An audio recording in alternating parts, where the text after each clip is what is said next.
Judges chapter 16. Now Samson went to Gaza and saw a harlot there and went into her. When the Gazites were told, Samson has come here, they surrounded the place and lay in wait for him all night at the gate of the city. They were quiet all night, saying, in the morning, when it is daylight, we will kill him. And Samson lay low till midnight. Then he arose at midnight, took hold of the doors of the gate of the city and the two gateposts, pulled them up, bar and all, put them on his shoulders, and carried them to the top of the hill that faces Hebron. Afterward, it happened that he loved a woman in the valley of Sorek, whose name was Delilah, and the lords of the Philistines came up to her and said to her, entice him, and find out where his great strength lies, and by what means we may overpower him, that we may bind him to afflict him, and every one of us will give you 1,100 pieces of silver. So Delilah said to Samson, please, tell me where your great strength lies, and with what you may be bound to afflict you. And Samson said to her, if they bind me with 7 fresh bowstrings, not yet dried, then I shall become weak and be like any other man. So the lords of the Philistines brought up to her 7 fresh bowstrings, not yet dried, and she bound him with them. Now men were lying in wait, staying with her in the room. And she said to him, the Philistines are upon you, Samson. But he broke the bowstrings as a strand of yarn breaks when it touches fire. So the secret of his strength was not known. Then Delilah said to Samson, look, you have mocked me and told me lies. Now, please, tell me what you may be bound with.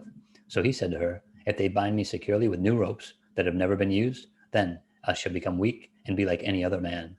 Therefore Delilah took new ropes and bound him with them and said to him, the Philistines are upon you, Samson. And men were lying in wait, staying in the room, but he broke them off his arms like a thread. Delilah said to Samson, until now you have mocked me and told me lies.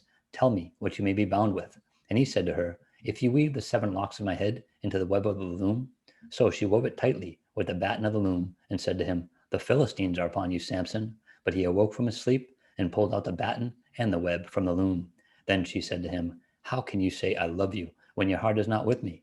You have mocked me these 3 times and have not told me where your great strength lies. And it came to pass, when she pestered him daily with her words and pressed him, so that his soul was vexed to death, that he told her all his heart and said to her, no razor has ever come upon my head, for I have been a Nazarite to God from my mother's womb. If I am shaven, then my strength will leave me, and I shall become weak and be like any other man. When Delilah saw that he had told her all his heart, she sent and called for the lords of the Philistines, saying, come up once more, for he has told me all his heart.